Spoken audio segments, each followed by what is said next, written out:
Hello everybody!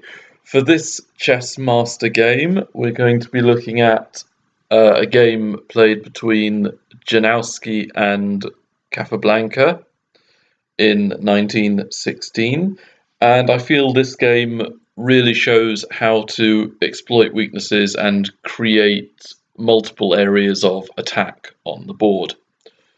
So starting off, Janowski was white, Capablanca was black, and the game started d4, knight f6, knight f3, d5, c4, c6. So we have a basic Slav position, a classical Slav. Knight c3, bishop f5, queen b3. So the queen is pressurizing d5 and b7. So black could hypothetically play queen d7, but this does run into problems after c takes, pawn takes, e4. So white is sacrificing a pawn for quick development here. And looking at this position, white has the knight and bishop in black's half of the board, very dominating positions there, creating lots of threats. And then here, after knight takes e4, black has to recapture. And why can't black play d5 takes e4? Yeah, because of queen takes f7 check, which would be played. So bishop takes f3, the bishop moves to, say, f5, and now queen takes d5. And I feel that white here has a very strong dominating position, and I would be very surprised if white didn't, at the very least, draw this. I mean, white is winning here, but even if white goes wrong, I can't really see that black really has any chances to win this game. So that's why queen d7 could well be a disaster. So going back, Capablanca played queen b6. So we now reach a thematic Slav position. Queen takes queen, pawn takes, takes, knight takes, pawn takes. So let's consider the position here. Each side has two bishops and a knight. Material is even, so there's no imbalance in terms of the pieces. Both sides have developed one piece and are ready to move out the rest of their forces. But the one big area of sort of difference here is that black has doubled isolated pawns on b7 and b6, and white has connected pawns on a2 and b2. So in terms of pawn structure, white is clearly superior. Yet this is a double-edged position, mostly because the rook on a8 doesn't really need to move in order to be deployed here.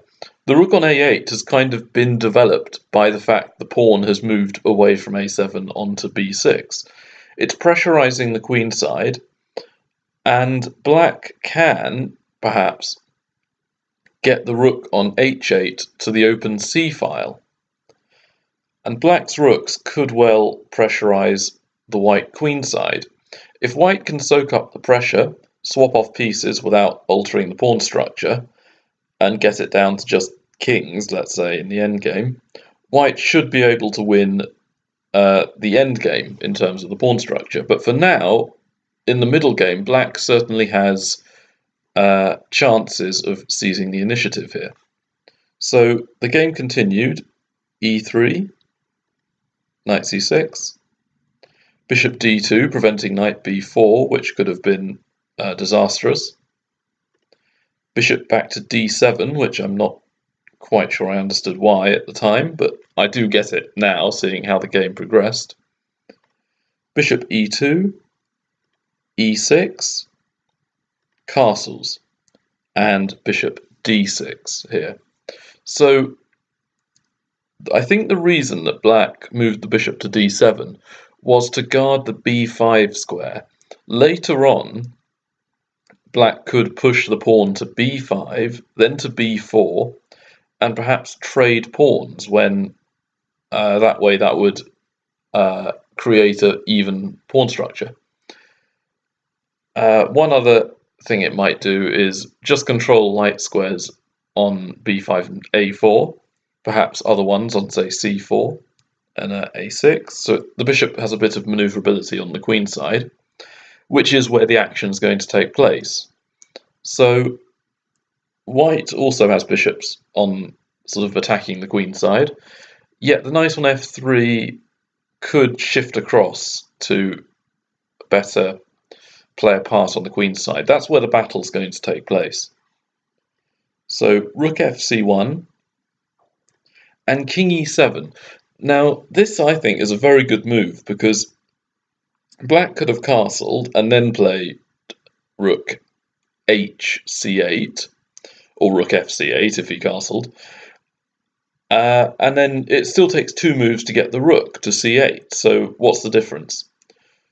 Well, because the queens have come off, even though this is a middle game with quite a few pieces on the board, there isn't really a lot of danger of the black king getting checkmated. So it makes sense to have the king closer to the action, closer to the centre, where it can be more active when a lot of pieces are traded off. And white's king isn't really as active as black's king, so black would welcome a lot of exchanges. There's also the fact that as the centre is closed up, there aren't even any tactics or forks or pins or anything of that kind to do with checking the black king or attacking it in another way.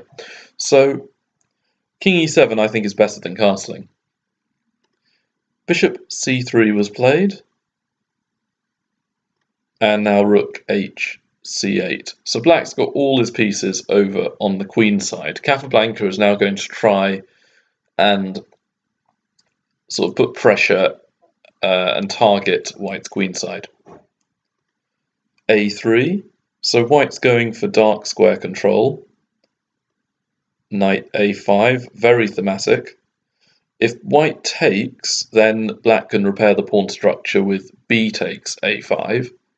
So instead, white played knight d2, and that stops black's threat of knight b3.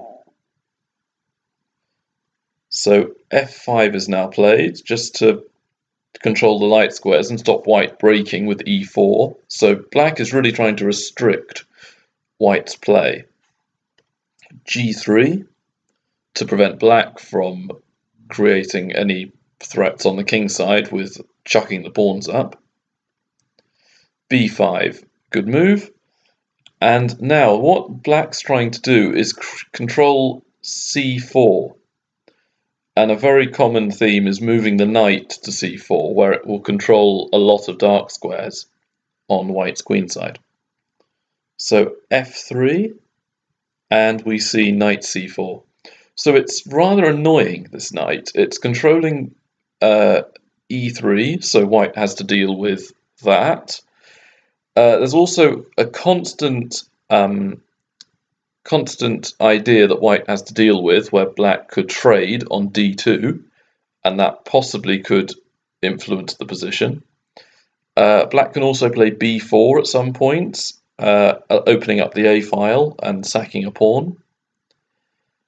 So there's a lot to deal with, as well as the knight attacking both of white's pawns on b2 and a3. So understandably, white trades off, and I would have played knight takes, to just have a pair of bishops each, and my bishop on e2 could well have controlled lots of light squares around the queen side. Instead, though, Janowski took with the bishop, and after b takes, I think his idea was that because it's a very closed position in the middle, in the center of the board, the knight could well be better than black's light squared bishop. So he plays e4, which I find interesting because black could take with the f pawn, and then that would open up the f file, making the position more open. But Capablanca chooses not to. He plays king f7 instead, waiting for white to take, and then the e file will be opened up. And Janowski then pushes with e5, bishop e7, f4. So on the surface, this looks quite good. White has blocked up the position very well, has a knight against bishop, so that would be good for the endgame. Yet here, a concept I talked about in a previous video, which occurs here, is that if you look at the two dark squared bishops, white has a so-called bad bishop, and black has a good bishop.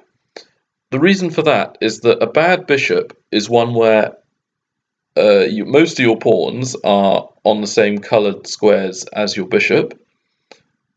Definitely here. All of white's pawns are on the same squares as the bishop. So the bishop is therefore more blocked in and adopts a defensive role of just protecting everything. And also the majority of black's pawns, all bar one, the g7, are on squares not controlled by the bishop. So white's bishop can't really attack any of black's pawns. Whereas the opposite's true for black's e7 bishop. His pawns are on opposite squares, so they're controlling the squares that his bishop is not. And all of white's pawns are on squares controlled by that bishop, so it could be a useful attacking piece. But it has to also be pointed out that black's d7 bishop is a bad bishop. So potentially white's knight is better than the d7 bishop, but black's e7 bishop is better than the c3 bishop. And black could well gain a space advantage on the queen side here. So it's still all about the queen side. b5. So b4 could be threatened here. King f2. So now white's king is starting to play a role. Rook a4. So b4 is definitely in the air. King e3. Rook c to a8. So now, if white plays a move like h3, for example, what would black play here? Let's say h3.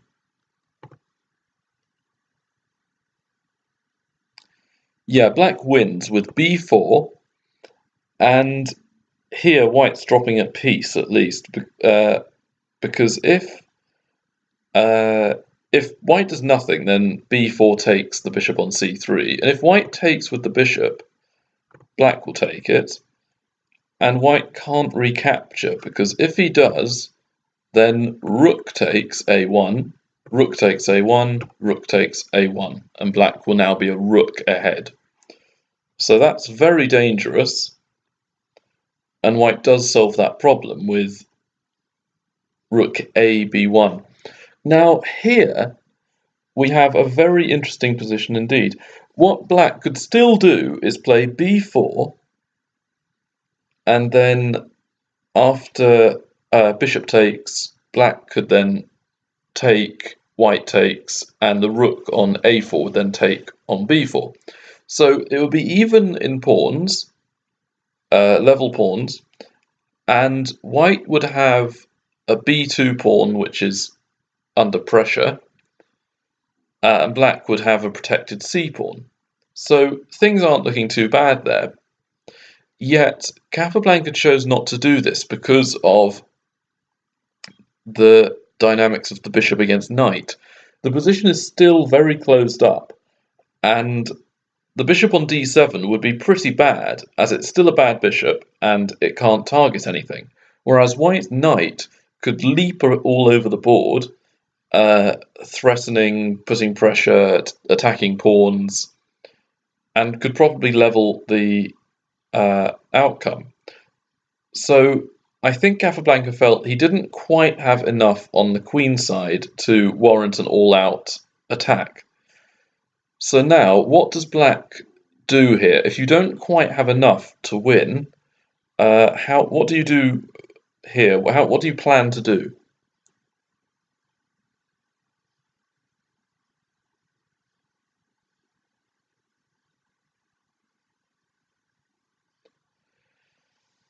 Well, as this is the theme of our video, hopefully you've discovered it. What black can do is he's got a good grip on the queen side. White's pieces are very cramped and have to stay that way on the queen side, otherwise black can break through and have a winning attack.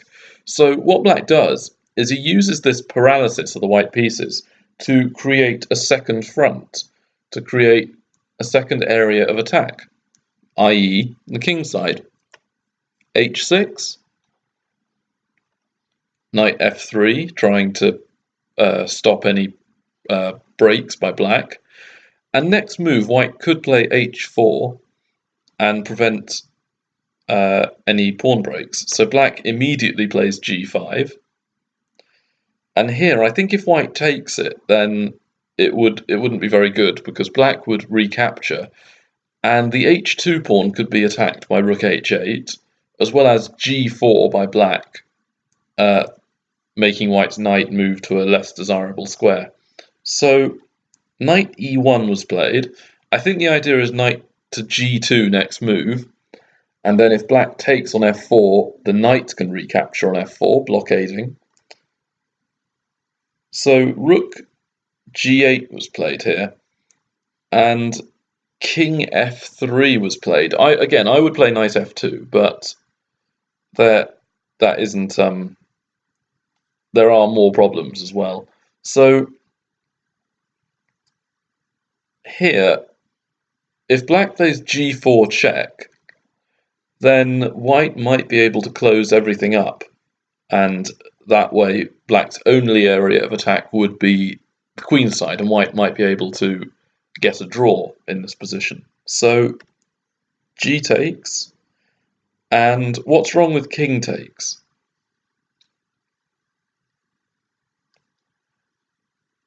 Well, I'm not so sure if there is anything wrong with it, to be honest, because you might well have seen that bishop g5 check. So let's do king takes. That wasn't played, but bishop check, king f3, bishop takes rook, rook takes bishop. So here, it's quite clear that white's lost the exchange, but I think this could well have been better for Janowski, oddly enough, because what you're not might not be considering is the quality of the pieces. Admittedly, white isn't probably not going to win this, but stranger things have happened. But look at the current position. How can black create an open file for his rooks?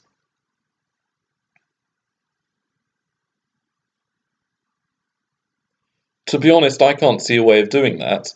All white has to do here is play knight to g2 and then to maybe f4, and that would blockade on the f file.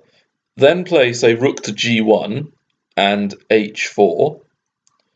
And that way, the only weak point white would have would be the pawn on g3, which would be defended by the king and the rook on g1 and f3. And black, and make sure your bishop is guarding b4 so black can't break with his pawn. And I can't see anything that that black can do in this position. I think it would just be a draw, because what black can't make any use of his material plus. So this is what I would have done. I'd have sacked the exchange and perhaps blockaded the position enough to draw the match. So an odd idea, but one that you could bear in mind in closed positions. You can often do this kind of thing. So I would argue here that white's knight is as effective as black's extra rook. Anyway, going back,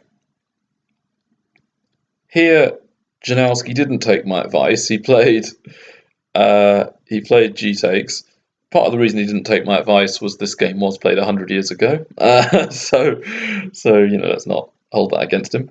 Anyway, so Black now has the G file to operate on. So he's created two simultaneous threats: B4 to put pressure on White's queen side, as well as operating on the king side.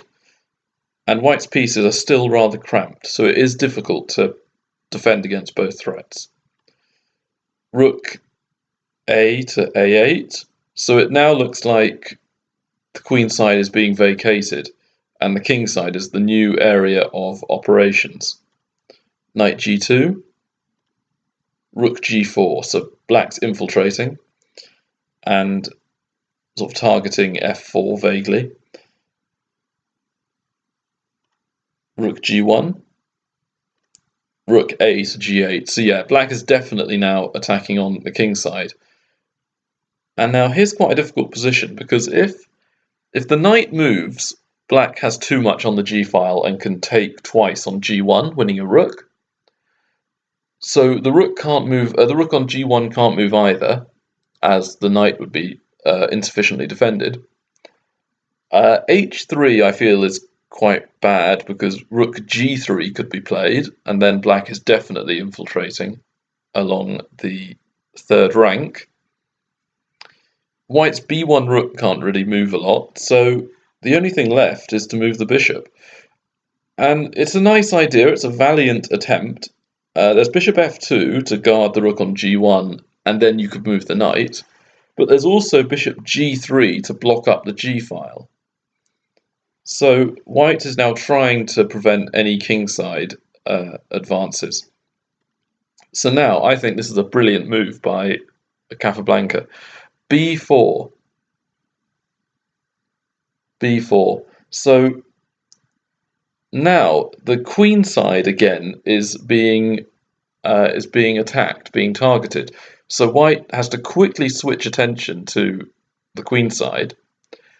And what you could notice is that Black's pieces are starting to become very well coordinated.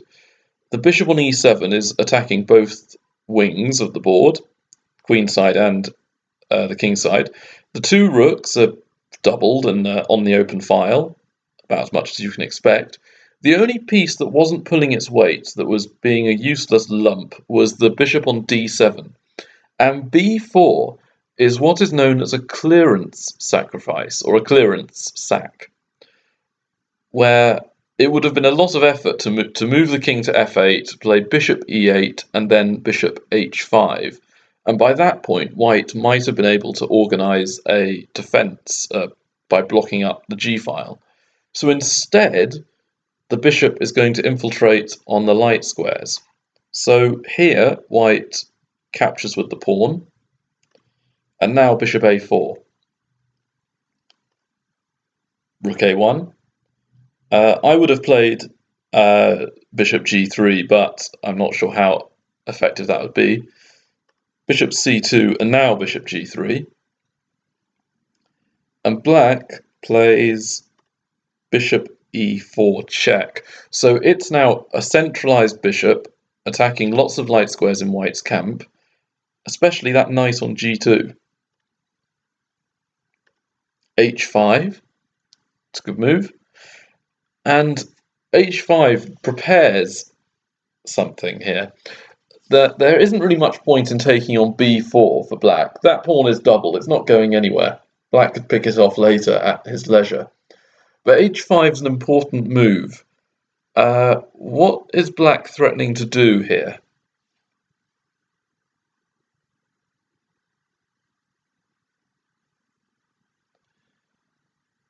Okay, 10 more seconds.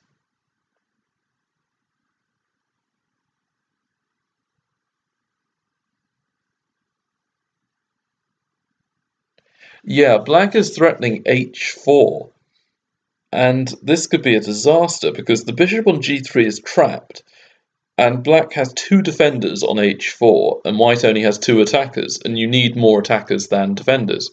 So this would lose a piece for White. So what happens here is that White can't move the knight anywhere. if it moves to h4, black will take it. And if it moves to e1 or g3, then h4 again wins. And white can't move the pawn to h3 because then the bishop would be hanging, as the phrase might go. And the only other move, moving the king, let's say king e3, for example, then black can play bishop takes g2. Let's show this. King e3. So bishop takes g2, white recaptures, and the bishop is now pinned. So h4 will again win the bishop, at the very least. So in the game, white can't play any of these options. He instead played rook a7, pinning the e7 bishop. But now black does a nice little combination here. Bishop takes g2 again.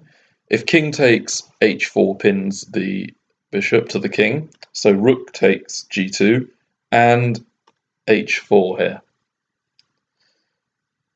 Now, some players would resign, but to be honest, Janowski is a fighter and someone I quite admire here. I think fighting on to the end is always good, because who knows, there might be a swindle later.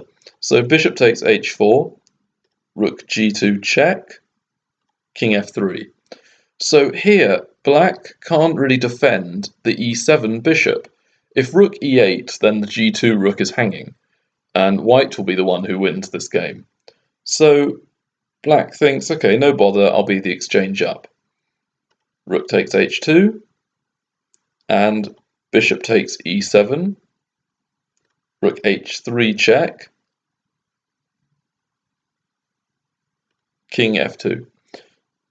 So there are lots of discovered checks that white has, and you may be thinking, how does Capablanca deal with that? Does he play king e8 or king g6? The answer is no, he doesn't care. He plays rook b3 because he's seen that white doesn't really have any threats. There's no pieces on a dark square, so the bishop can't attack anything, and there isn't really any checkmate either that white has. So he doesn't mind the check that's thrown in. And now white's only real plan is to try and attack. So he plays rook e7, going for the base of the pawn chain, admirable. Rook takes b2 check, and now white unfortunately is lost here. If the king goes to, let's say, f1 or g1 or e1, black can play rook a8, going for rook a1 checkmate, and there's not a lot that white can do. So instead he plays king f3. I think some sources say king g3, but it results in the same thing. Rook a8, and after rook takes e6. And what's the worst move on the board? What would you not play as black here?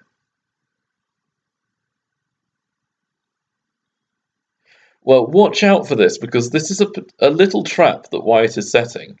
Because what some players may do automatically is think, okay, I'm going to move my king up the board, and king h5 loses to rook h6 checkmate.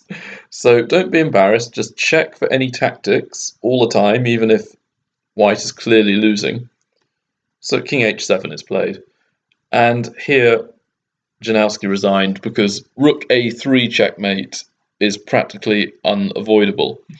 If king g3 to prevent checkmate, rook a3 check, king h4, rook h2 mate. So yeah, it's a very quick mate. White can delay it with a few checks like rook e7, but then after king g8, white would have had to give up a rook to stop mate. So yeah, Janowski just resigned. There's no point giving up a rook for absolutely nothing. So I thought this was a good game to see, because it really shows black's counter chances in something like the Slav. So after the first few moves, when white inflicts damage to black's structure, black uses the pawn structure to his own advantage. Double pawns always create a semi-open file, so he activates the pieces. Bishop d7 was again interesting because it controlled b5, which is a key square on the queen side, and it allows black to later push the pawn to b5. And I feel that white's bishop e2 and castling was not as effective as black's bishop d6 and then king e7. So a slight improvement by Capablanca over white's setup. And then I feel that bishop c3 was a very passive move. The bishop isn't really any more effective here. And I think knight e1 to d3 would have been far more active, because here I don't think e5 from black would have been anything to be worried about, as black's king is in the centre. So why would he open up the position and give himself an isolated d-pawn as well? So I don't like bishop c3. And then all this putting his pawns on the dark squares allowed black to control the light squares, as is seen here.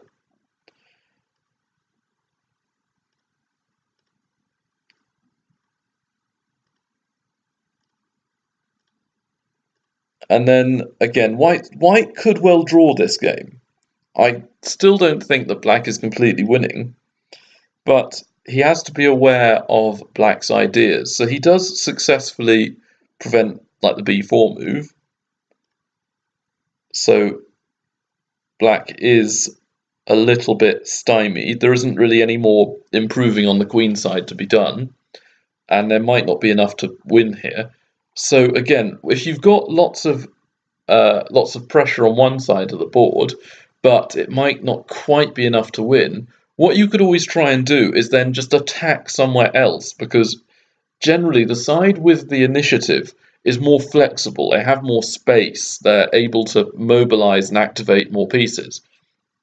Whereas the defensive side is often kind of pinned down, and it's very hard for them to maneuver their way out of a difficult situation. So Capablanca has fantastically used that to create another wing of attack on the king side. And again, look at white's pieces. They've barely moved in the last 3 or 4 moves. And black has shifted the rook across. He's pushed the pawns up. His bishop's attacking both areas of the board at once. And he then opens up the g-file. And again, I would sack the exchange. And I think that white has better chances if black chooses to go for the exchange. But here, I think white is practically lost. It certainly looks bad and very difficult to play from a psychological point of view. And black doesn't need to now go on the queen side. He's got the king side. And then when this king side play has been improved to the point where white is completely pinned down, is completely stuck, is only just barely holding things together, he then breaks on the queen side. So again, he's gone from the queen side to the king side, back to the queen side, and he just, again, improves his pieces, and white now falls apart. Once he's infiltrated, that's it. Bishop c2, bishop g3, barely holding it together, and now all 4 of black's pieces are on the king side, working fantastically well together, and as you saw, white just crumbles here. There's nothing to be done. And then the exchange up. White can not really do very much as black's the exchange up here. So I thought that was a fantastic example of creating weaknesses, multiple weaknesses in different areas of the board. Hope you liked it. Comment, like, subscribe to this video, and I will see you in the next video. Bye.